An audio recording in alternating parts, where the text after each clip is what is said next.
80 लाखापर्यंत आता या आकडा गेला आहे. लाडकी बहीण योजना जेव्हा सुरू केली होती त्यावेळी त्या संदर्भातले काही निकष होते.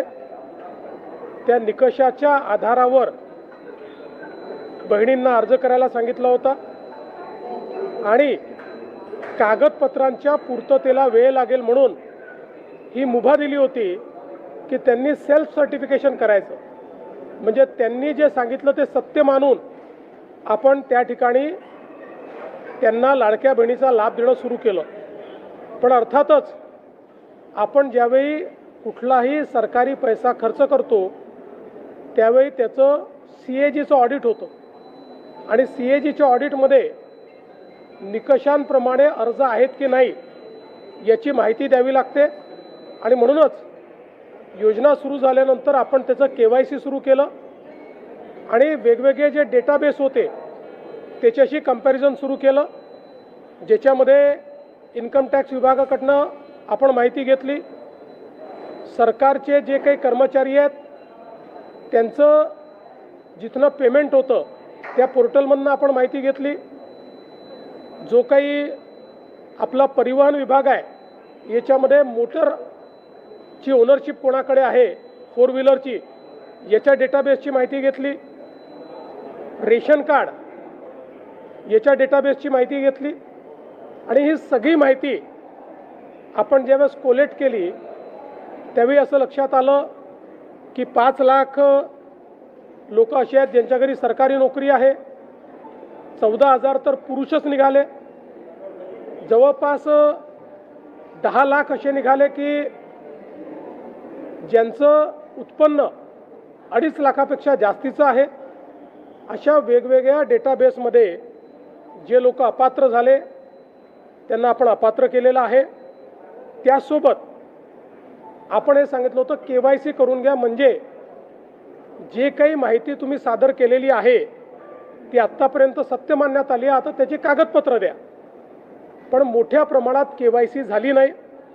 आता एक गोष्ट आपण लक्षात घ्या की ज्यांना अर्ज करता येतो, सेल्फ सर्टिफिकेशन करता येतं, त्यांना KYC करता येत नाही असं मानणं काही योग्य नाही. पण जवळपास 9 महिने सातत्याने पाठपुरावा केल्यानंतरही ज्यांनी KYC केली नाही ते अर्थातच कुठल्या तरी एखादा निकष पार पाडत नाही म्हणून त्यांनी KYC केली नाही. आणि म्हणून हे जे काही आत्ता या ठिकाणी जवळपास जे काही तुम्ही सांगितलं 60 लाख 80 लाख जो काही आकडा तुम्ही दिलेला असेल तर ते लोक या योजनेच्या पात्रतेचे निकष हे पूर्ण करताना दिसत नाही. जवळपास 1,70,00,000 महिला, थोडं आकडा कमी अधिक असेल 3-4 हजार पण 1,70,00,000 महिला ज्या आहेत या निकष पूर्ण पार करतात. त्यांची KYC झालेली आहे. त्यामुळे त्यांना लाडक्या बहिणीचे पैसे मिळतच राहतील. ज्यांनी KYC केली नाही त्यांना आता आम्ही पैसे देणार नाही, पण त्यांनी दिलेले पैसे आम्ही वसूली करणार नाही. मात्र 14,000 ज्या पुरुषांनी पैसे घेतलेले आहेत त्यांच्याकडनं मात्र पैसे हे वसूल केले जातील. त्यामुळे नीट सायंटिफिक प्रोसेसने या सगळ्या गोष्टी केल्या आहेत. आणि आजही यांच्यापैकी कोणी जर KYC करणार असेल तर आम्ही विंडो ओपन करायला तयार आहोत आणि त्यांना लाभ द्यायला तयार आहोत. आजही ज्यावेळेस आपण जेवढ्या लाडक्या बहिणींना लाभ देतो देशातल्या कुठल्याही योजनेपेक्षा आजही सर्वात मोठी योजना ही महाराष्ट्राची आहे. आजही देशामध्ये एवढा लाभ 1,70,00,000 कुठलंच राज्य देत नाही जे महाराष्ट्र देत आहे.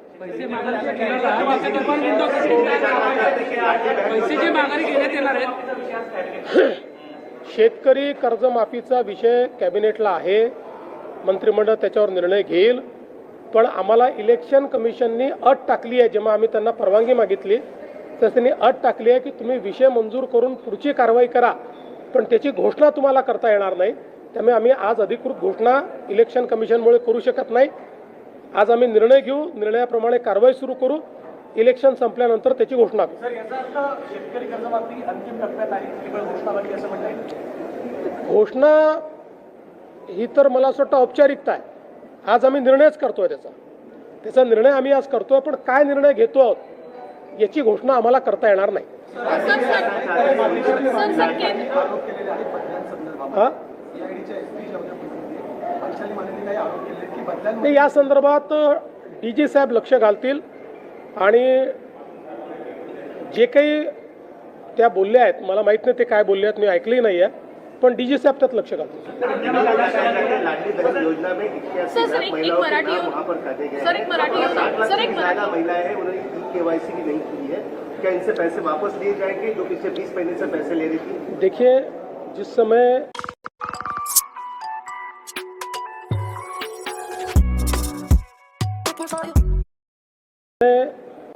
लाड़की बहन या लाडली बहन योजना हमने शुरू की, उस समय कुछ उसमें कंडीशंस थी. चूंकि वो कंडीशन पूरा करने के लिए लोगों के पास कागज पत्र जमा करने को समय नहीं था, इसलिए हमने अलाउ किया था कि जो बहनें सेल्फ सर्टिफिकेशन करके कहेगी कि हम इन कंडीशन को पूरा करते हैं, उनको ये पैसा मिलेगा. उसके बाद वो पैसा देना हमने शुरू किया. पर आप जानते हैं कि जो सरकार का पैसा होता है उसमें CAG का ऑडिट होता है, और कोई भी CAG का ऑडिट जो होता है उसमें से लाभार्थी कंडीशंस पूरे करते हैं कि नहीं, इसका वेरिफिकेशन आपको करके CAG को देना पड़ता है. इसलिए उसके बाद हमने वेरिफिकेशन शुरू किया. इस वेरिफिकेशन में कई प्रकार की एनोमलीज ध्यान में आई. मसलन 10 लाख हमको ऐसी महिलाएं उसमें मिली कि जो हमने ये कहा था कि 2.5 लाख जिनको मिलते हैं उससे ऊपर, अगर 2.5 लाख से ऊपर किसी का उत्पन्न हो तो उसको इस योजना का फ़ायदा नहीं मिलेगा. तो 10 लाख ऐसी हमारी बहनें थी कि जिनका जो वार्षिक उत्पन्न था ये 2.5 लाख से ऊपर था. 5 लाख ऐसी बहनें थी कि जिनके घर में सरकारी नौकरी थी. 14,000 तो पुरुषों ने ही उसमें अप्लाई किया था. हमने इनकम टैक्स का डेटा लिया, हमने परिवहन का डेटा लिया. इन सारे डेटास के साथ या एक घर में 2 बहनों को देना चाहिए था, तो हमने जो हमारा रेशन कार्ड का डेटा है उस डेटा को भी इस डेटा बेस के साथ रन किया. इसमें जो जो लोग वायलेट कर रहे थे, जो जो लोग कंडीशंस पूरी नहीं कर रहे थे, उनको हमने अब रोक दिया है. साथ साथ हमने KYC करने को कहा था. 9 महीने तक लगातार हम लोगों ने नोटिसेस भेजी, लगातार कहा, एक्सटेंशन दिया, फिर भी जिन्होंने KYC नहीं किया, इसका मतलब यह है कि कोई ना कोई कंडीशंस में वो नहीं बैठते.